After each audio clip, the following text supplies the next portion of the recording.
বন্যার নামে টাকা তুলে সব টাকা নিজেরা ভাগ করে নেশা করতো কয়েকজন বাটপার। কতটা খারাপ হলে এমন কিছু করতে পারে? এরপর স্থানীয়রা ধরে ভিন্ন রকম ভাবে শাস্তি দিল। দেশে ভালো মানুষের মধ্যে কিছু অমানুষ জালিমের মতো মানুষও আছে। দেশের এই কঠিন পরিস্থিতিতে কুমিল্লা ফেনীতে মাত্র 5 টাকার মোমবাতি হয়ে গেছে 50 টাকা, 10 টাকার মোমবাতি 80 টাকা, 100 টাকা। শুধু এগুলো না, নিত্য প্রয়োজনীয় জিনিসপত্র থেকে শুরু করে দ্রব্যমূল্য বন্যা কবলিত জায়গাগুলোতে সবকিছুর দাম বাড়িয়েছে অসাধু ব্যবসায়ীরা। তবে এগুলোটাও কোনোভাবে মানা গেলেও এবার যা দেখা গেল তা রীতিমতো অবাক করেছে সবাইকে।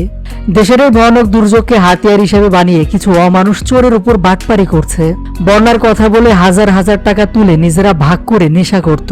হ্যাঁ, আপনি ঠিকই শুনেছেন, ঘটনাটি ঘটেছে ঢাকার গাজীপুরে। একদল নেশাখোর যুবক এই নিচু মনের কাজ করেছে। জানা যায় গত কয়েকদিন ধরে সকাল থেকে রাত অবধি ঘুরে ঘুরে তারা বন্যার নামে টাকা তুলত। বন্যার্তদের সাহায্য করবে এমনটা বলে টাকা তুলে আসছিল তারা। এরপর রাত হলে সব টাকা নিজেদের মধ্যে ভাগ করে নেশা করত। তবে আজকে বিকালে রীতিমতো জনতার হাতে ধরা পড়েছে সেই বাটপাররা। ধরা পড়ার পর স্থানীয়রা ইচ্ছা মতো গুণ ধোলাই দেয়। তারপর গায়ের সব পোশাক খুলে তাদের পুরো শরীরে মুখে কালি মেখে দিয়ে মাঝে রশি বেঁধে পুরো এলাকা ঘুরায়। আবার অন্যদিকে ঢাকাতে আরেকজন বাটপারকে ধরে সেখানকার স্থানীয় লোকজন। এই বাটপারও একই কাজ করে আসছিল, বন্যার নামে টাকা তুলে নেশা করত।